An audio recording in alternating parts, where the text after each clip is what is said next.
Cyberpunk 2077 didn't exactly have the smoothest launch.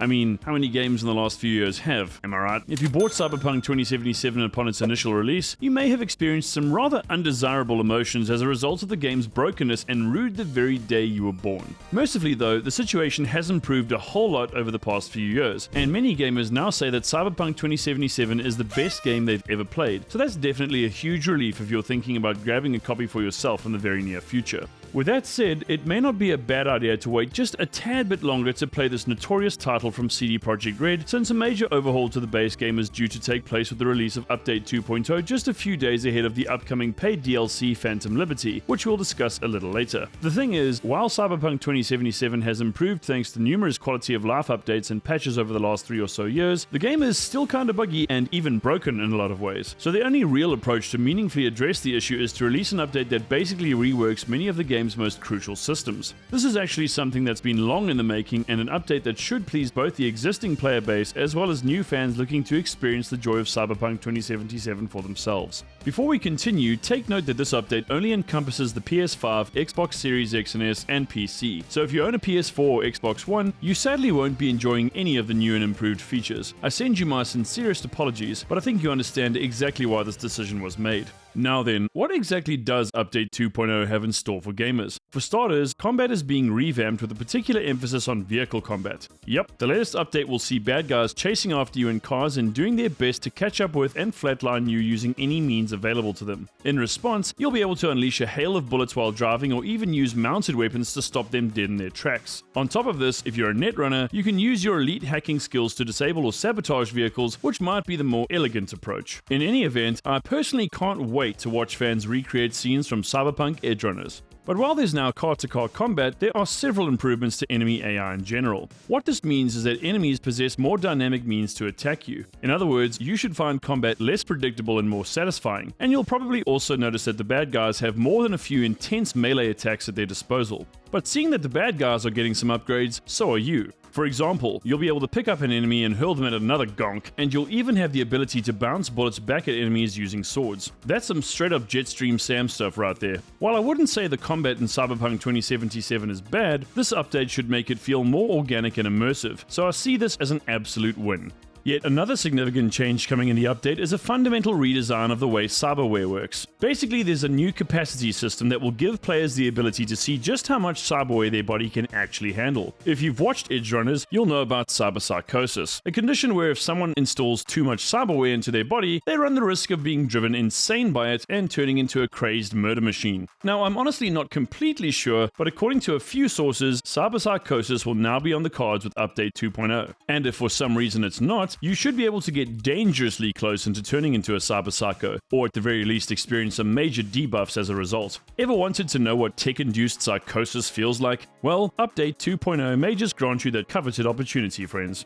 And how could I forget to mention the all-new police AI? That's right, now instead of cops being completely broken or acting out of character, they'll do their best to run you off the road and bring your vehicle to a halt if you happen to be driving. And if that doesn't work, they'll set up roadblocks to stop you from evading capture. And if you're a really tricky customer and achieve maximum heat, or 5 stars, you may just get paid a visit by MaxTac. Again, if you've watched Edgerunners, you'll know just how ruthless and heavily armed these guys are, so be prepared to lose your life if you mess up here. I guess this is something that's been a core feature in the Grand Theft Auto franchise for literal decades, but it's great to see that it's finally being properly transposed into Cyberpunk 2077. Beyond this, Update 2.0 will also see a complete overhaul of perks in Cyberpunk 2077. You'll find that skill trees have been completely reworked, which means you'll have to redistribute all of your perk points from scratch. By default, all of your points will be reset, so if you're an existing player, you'll need to reassign them accordingly. If you're new to Cyberpunk 2077, then you shouldn't really be any the wiser. You'll also find that there are several changes to loot and items and even the way crafting works, as well as a number of tweaks to the game's UI and overall UX. And for those of you who may not be aware, there'll also be some new radio stations to listen to, including Growl FM, which is actually the Cyberpunk 2077 community radio station. So that should be very satisfying for existing community members.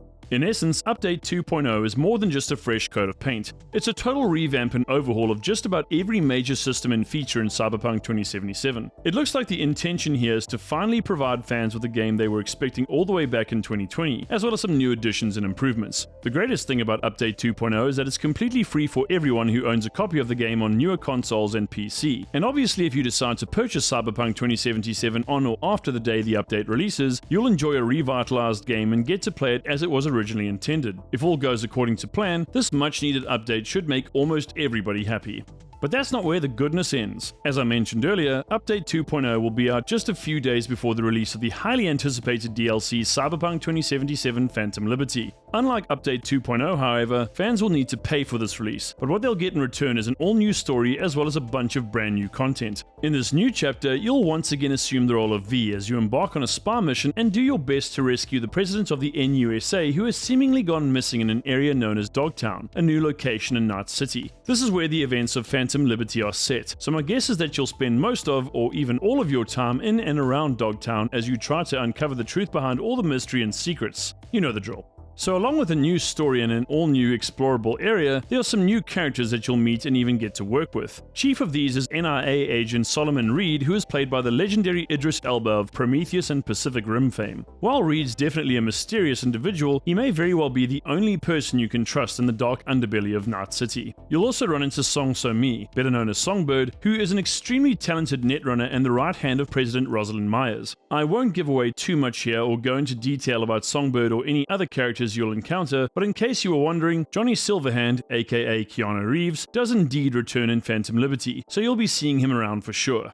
Besides the whole espionage angle, which should see you trying to exercise more caution and stealth when operating within the confines of Dogtown, Phantom Liberty comes with new quests and gigs, as well as some boss fights. I mean, what kind of DLC would this be without some new boss fights? Again, I'm not going to give anything away here, but be ready to test your abilities to their fullest. One really cool part of Phantom Liberty is the fact that you'll be able to make use of the new Relic skill tree, which should give you access to a total of 8 perks that will provide you with advanced cybernetic capabilities. At present, only 3 of these perks are known, namely Launch Capacity Override, Spatial Mapping, and Limiter Removal. In order to gain access to these perks, you'll need to earn relic points by plugging into various Militech terminals that you'll find all over Dogtown. There's little doubt that these perks will give you the definitive edge you need to deal with enemies and ultimately succeed in your mission, so don't forgo them by any means.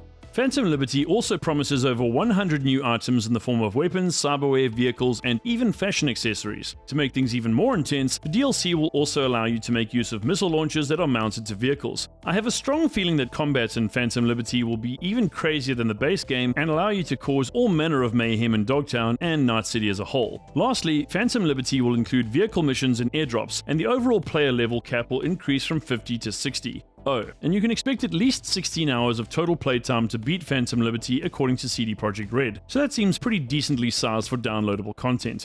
Between Update 2.0 and Phantom Liberty, Cyberpunk 2077 is getting the ultimate makeover as well as a bunch of really interesting original new content. All of this sounds really great and something that should be a real crowd pleaser. I'm hoping everything goes well with the update and the release of Phantom Liberty, but don't be too surprised if there are at least some bugs in the beginning. Hopefully CDPR have learned from their past mistakes and done all the necessary testing to ensure everything goes off without a hitch, but I guess we'll all find out soon enough. Cyberpunk 2077's Update 2.0 goes live a few days before the release of Phantom Liberty on September 26, 2023. When the DLC releases, it'll be available on PS5, Xbox Series X and S, and PC.